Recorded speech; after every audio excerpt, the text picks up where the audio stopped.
In this video today, we have the Losi 22S drag car. We're going to be putting on the rear sway bar kit for this car, and then we're going to do a head-to-head test with and without it. Does this help us launch straighter? How does that work? My name is Troy. This is Roadside RC. If you're new to the channel, welcome.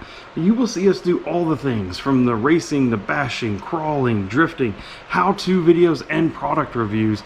It's exactly what we got going on today. We have the Losi 22 drag car, and I got the rear sway bar set for it. This thing it can leave pretty hard. It can twist the chassis. Let's see if putting a sway bar set on it, rather cheap upgrade to it, does that help us make this car launch straighter and help us go faster? One thing we noticed straight out of the package, this comes with 0 instructions, and so you have to kind of figure it out. However, looking at previous vehicles, obviously this is the sway bar itself. These links will go on with set screws here on the end. One half of those will go in here. These ball ends will go on the other half. They'll be screwed in. As we look at the vehicle, there's a place here on the rear of the motor mount where the sway bar can be mounted up with these brackets. And then it looks like on the edge of the control arm here, there's a place already where we could be screwing in the bottom ends of these uprights. And so I believe that's how this sway bar set is going to go. But that's honestly a little bit of a guess because it has 0 instructions whatsoever.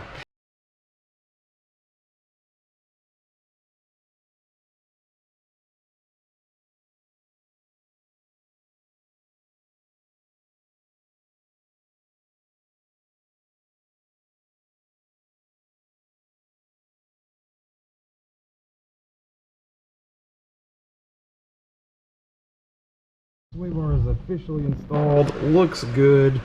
Definitely should help with that.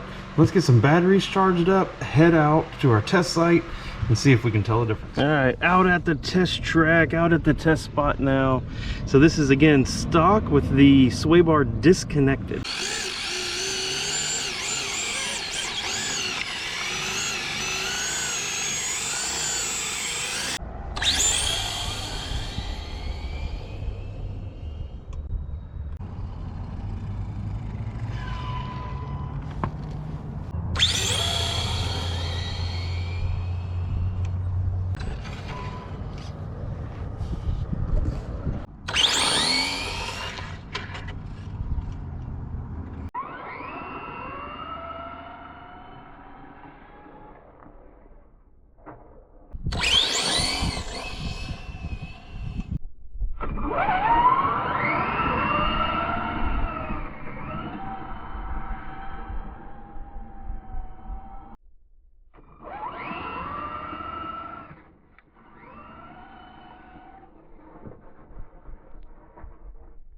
Okay, so we're not really getting very fast times out here today. I think the surface is definitely a little dirty, having some trouble with traction.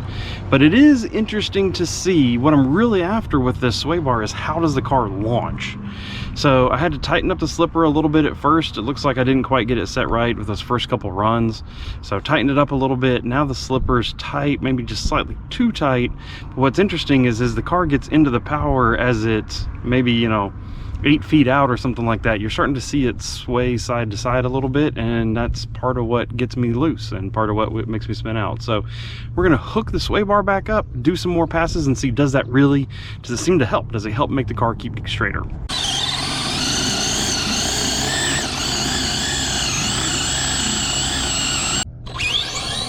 Oh, that was different, wasn't it? Oh, that was a lot different. Whoa!